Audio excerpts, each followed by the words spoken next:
पुण्यामधनं एक संतापजनक बातमी। पुणे महात्मा गांधींच्या पुतळ्याची पुणे स्थानकाजवळ विटंबना करण्याचा प्रयत्न करण्यात आलाय। काल रात्रीच्या सुमारास ही घटना घडली आहे। सूरज शुक्ला नावाच्या या व्यक्तीने हातात कोयता घेऊन पुतळ्याची विटंबना करण्याचा प्रयत्न केलाय।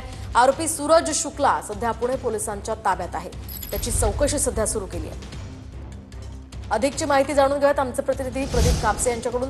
प्रदीप, काय सांगाल, काय नेमका हा प्रकार घडलाय, काय अधिकचे अपडेट्स आहेत? मोहिनी, अगदी बरोबर आहे। खरं काल रात्री 11 वाजताच्या दरम्यानची घटना जी आहे ती सांगितली जाते।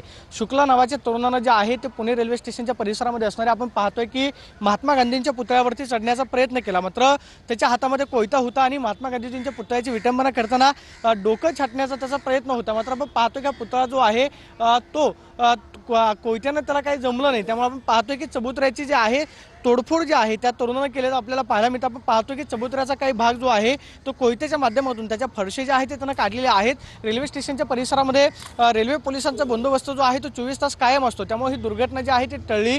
तातडीनं रेल्वे पोलीस जे आहे ते या ठिकाणी दाखल झाले आणि त्याला ताब्यामध्ये घेतलं। मात्र हे करताना नक्की त्याचा उद्देश काय होता त्याच्या आपण देहबोली जर पाहिली तर तो आक्रमकपणे या ठिकाणी आलेला होल्यानंतर पोलिसांनी त्याला ताब्यामध्ये घेतलेला आहे। त्याची चौकशी जी आहे ती केली जाते। मात्र हे करत असताना त्याचा उद्देश काय किंवा नक्की तो कुठून आलेला होता याची चौकशी जी आहे ती पोलीस तपासामध्ये समोर येईल। मात्र आपण पाहतोय की चबुतऱ्याची तोडफोड जी आहे ती करण्याचा प्रयत्न नक्कीच या संदर्भातले अपडेट्स प्रदीप तुमच्याकडनं घेणार आहोत। तुर्तास धन्यवाद दिलेल्या या सविस्तर माहितीसाठी।